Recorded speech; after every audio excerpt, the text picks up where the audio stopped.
Hey, Steve Zonardo here with Remax Experts, Zonardo Associates. Happy Monday morning. Just a quick update on the market. So we're at 16,169 units with 904 actually selling.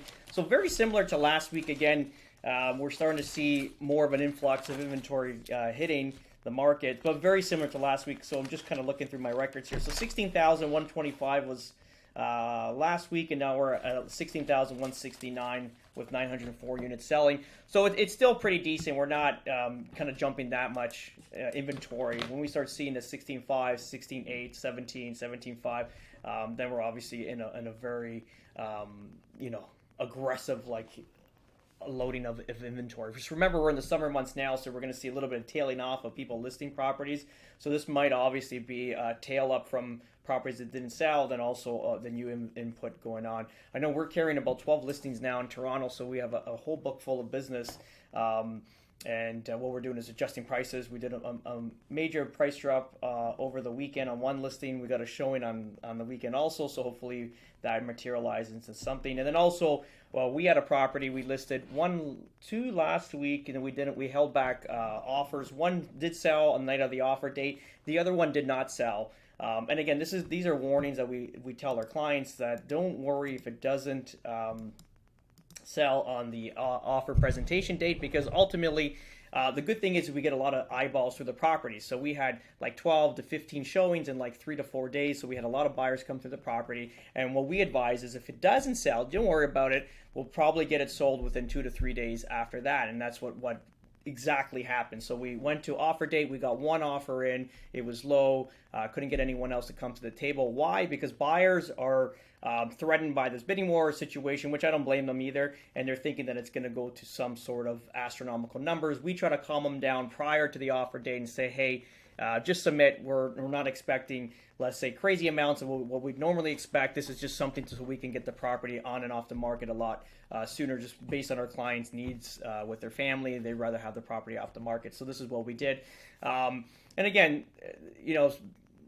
agents are a little bit worried with that too. They don't want to overpay in a market like we're currently in right now. So it's exactly what happened. So we listed it, offer date, one offer came in, didn't go through. Then 2 to 3 days later, we worked on all the buyers that came through, and then we got a good offer, exactly the price that my clients wanted to the last cent. So it was exactly what they wanted going into the sale.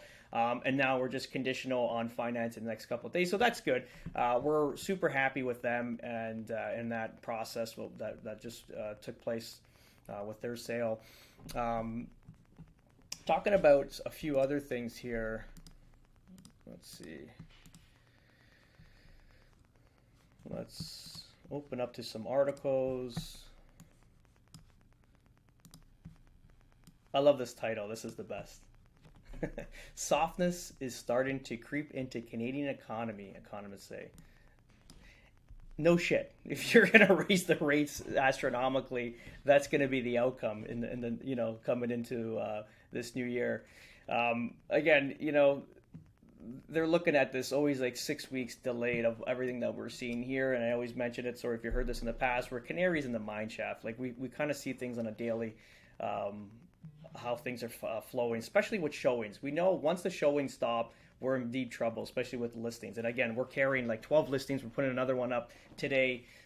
So we're definitely carrying a ton of listings, a lot more than usual, to be honest. We're usually like 6, 7. So this is double the inventory, but that's good because we're collecting them. And then when it comes to the fall, hopefully there's a new trend of buyers coming back into the market, and then we can unload a stack of those going into the fourth quarter, which would be great.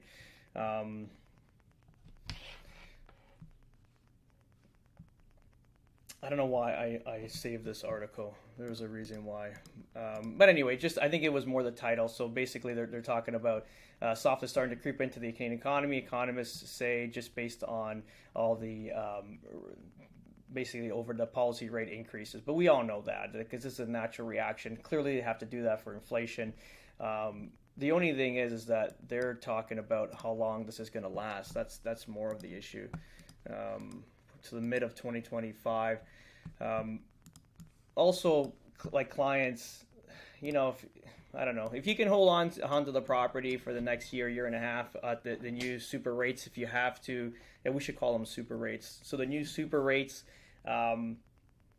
then fine. But if you're going to have trouble carrying the property with the new rates going forward because you have a renewal coming up, it's probably a good idea to kind of mitigate it. Either if you can, ideally, if you have space in your property, like a basement that's finished with a separate entrance, kitchen, and bedroom, bathroom, I would probably rent it. You know what I mean? It'll offset all the expenses until the rates start coming down.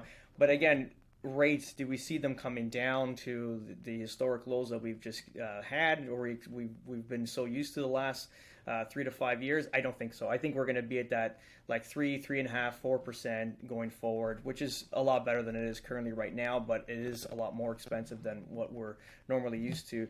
And to be honest, I was having this conversation with the team this morning. It's like we're so accustomed to like a soft pillow, like we're so soft, like any type of grittiness that comes in the market, we panic and we we're affected by it because we're so used to having everything so easy, and that's a huge problem for all of us. And this is hopefully I'm teaching my kids in a way that I don't want them to be brought up in this yuppie type of lifestyle, and they're so soft. They have to have a little bit of like adversity and stuff like that, a little bit of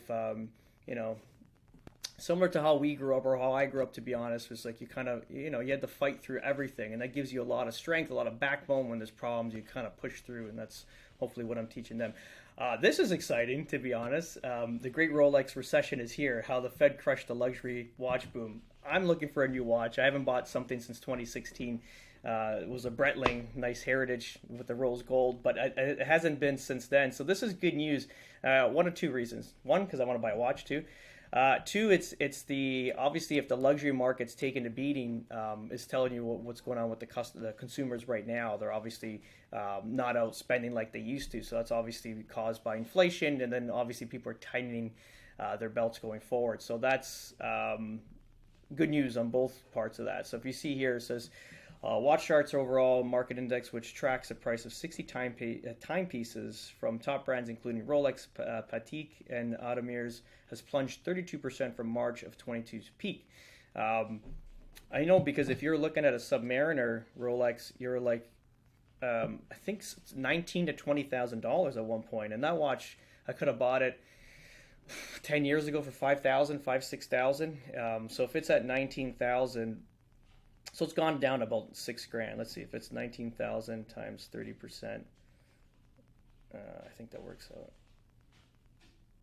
Yeah, it's about 6,000. So still overpriced at 13,000 for like a Submariner Rolex, but it's good news that they're all coming down. We're watching even the luxury car market because again I watch these for obviously because I like them, but also it's a good way to kind of see how the consumer's going, because if that lower price items are starting to like shrink, obviously the big purchase items are going to shrink too. So that's going to relate to like vehicle purchases and also housing purchases. So it's all basically connected to each other. It's a congruency between spending. So that's pretty much it, guys. Have a great day. Ciao.